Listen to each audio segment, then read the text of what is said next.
Jumpa lagi pada mata kuliah logika dan algoritma.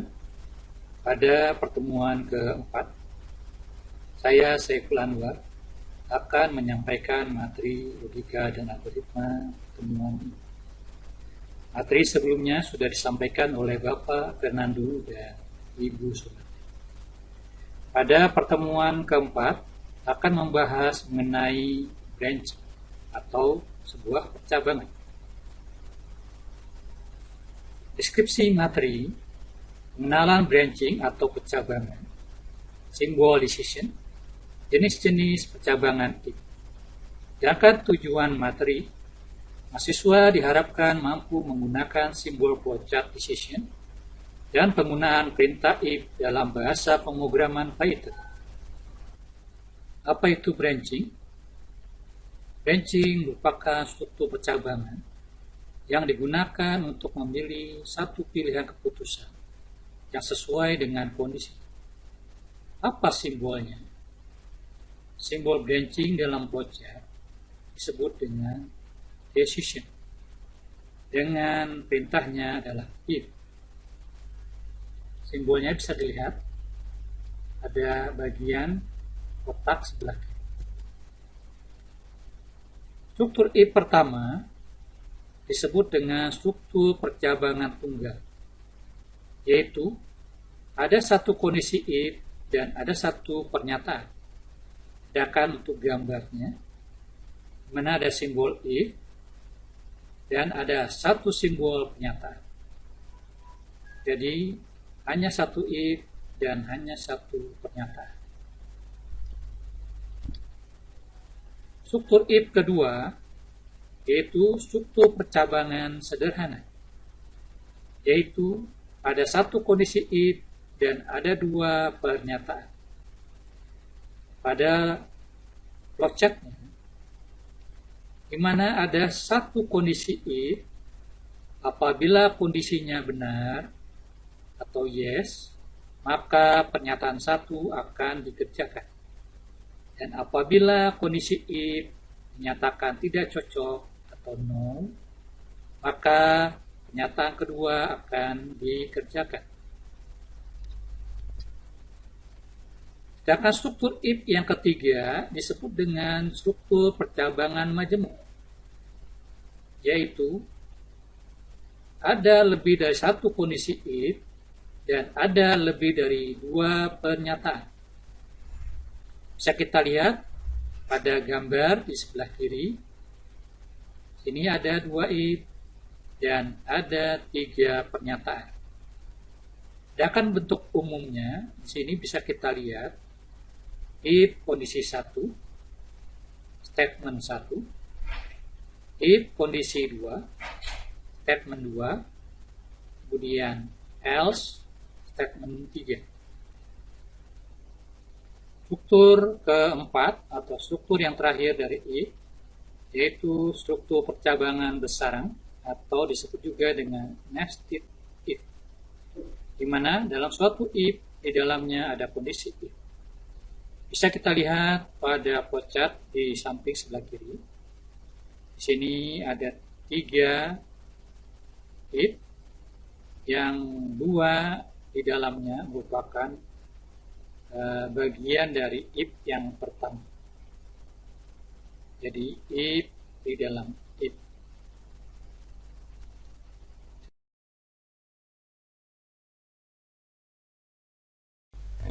Oke, kita mulai praktek coding dari percabangan if. Kita buka dulu aplikasi PyCharm. Setelah masuk ke media dari PyCharm, kita buat nama file baru pada project yang sudah kita buat atau yang sudah pernah dibuat di pertemuan sebelumnya. Kita klik kanan pada projectnya, kemudian klik new, kemudian Python file. Kemudian kita ketik nama filenya lat p4 if tunggal.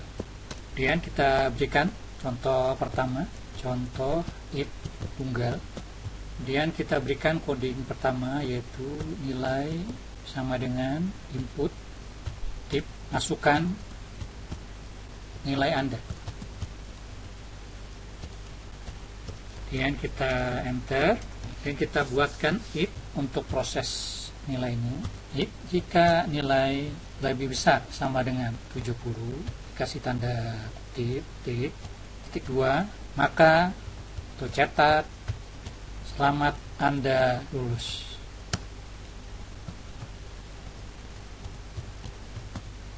Nah, di sini memiliki arti pada bagian if jika nilai di atas 70, 71, 72, maka akan muncul perintah cetak selamat Anda.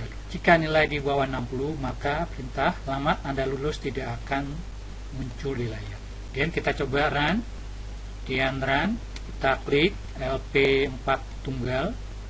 Kemudian di bagian bawah kita ketik nilainya, misalnya 75, maka akan muncul selamat Anda lulus. Jika kita isikan nilainya di bawah 70, maka tidak akan muncul kalimat apapun, karena percabangan di sini if-nya hanya memiliki satu nilai, yaitu jika nilai di atas sama dengan 7, maka akan muncul kalimat selamat Anda lulus. Jika kita tambahkan lagi satu if di bawahnya dengan kondisi lebih kecil dari 70, sini cetaknya maaf Anda belum lulus. Kita running kembali, maka apabila kita isikan 75, maka akan muncul kalimat selamat Anda lulus. Jika kita isikan di bawah 70, maka muncul kalimat maaf Anda belum lulus. Ya, untuk contoh kedua, kita buat kembali nama file yang baru, klik kanan, new, kemudian Python file, kita ketik lat p4 if sederhana. Kemudian kita copy dari file yang sudah ada, yang tadi, dan kita letakkan di file yang baru, paste. Kemudian kita ganti bagian if yang kedua dengan else, titik 2. Kemudian kita jalankan kembali. Apabila kita masukkan nilai 80, maka selamat Anda lulus. Kita running lagi. Jika diisikan 45, maaf Anda belum lulus. Nah, itu perbedaan antara if tunggal dengan if else atau if sederhana. Dengan cara yang sama kita buat file baru dan kita copy dari file yang sudah ada.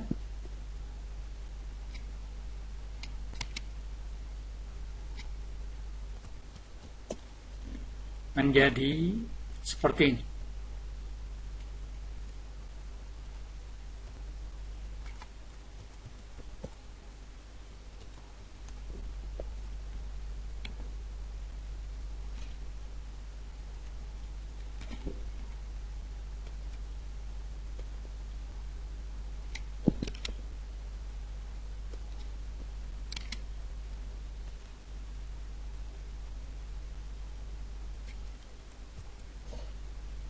Setelah dirubah seperti ini, kita jalankan, run, dan kita klik lab P4 if macam. Dan kita masukkan nilainya A, misalnya A dan 85, maka muncul grade A.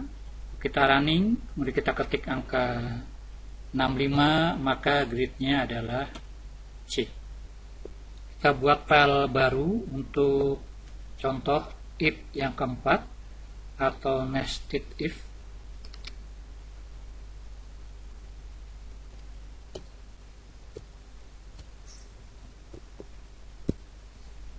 Kemudian kita ketikkan filenya seperti ini.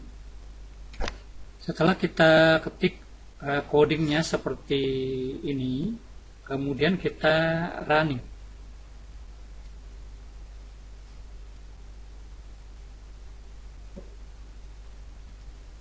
Kita lihat di bagian bawah muncul merek baju, kita isikan P, maka akan muncul mereknya Polo. Lihat ukurannya, kita pilih M, akan muncul harganya 225.000. Itu contoh dari nested if. Sampai di sini materi untuk benci.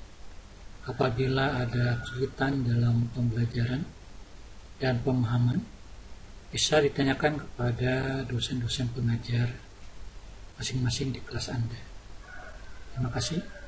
Sampai jumpa kembali. Wassalam.